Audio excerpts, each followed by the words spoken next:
Hi, it's me again with CorelDraw tips and tricks. Neat little video doing the exact same thing but making things different sizes. This I have a center, this I have no center. So we're going to make one with a center. So I've made two six-sided polygons and I just drew them. Then I'm going to hit P, put them in the center of the page. Then I'm going to hit R. That put it to the right. Now I'm going to take that one, Control D, make a duplicate, and click on the rotation and put it in the center of the page. Now I'm going to rotate it.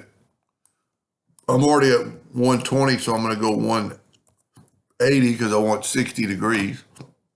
I've been playing around with that rectangle already. Take this one line away. Smart fill it, move it out of the way. I get accustomed to never deleting stuff in case I mess up. So I'm just going to leave that to the side. Interactive fill tool.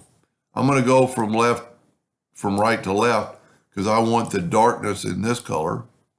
Maybe that's a little bit too dark and we'll bring it actually over to here. Whoop. That looks pretty good.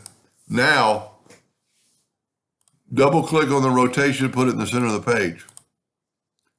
Go up to Windows, Dockers, Transform, and I want 60 degrees because we're six-sided.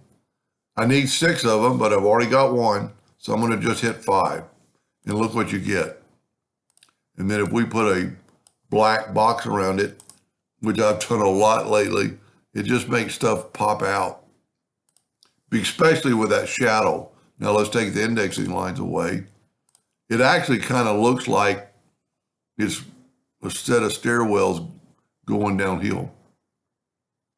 Anyway, hope that helped just a little bit. Thank you for watching.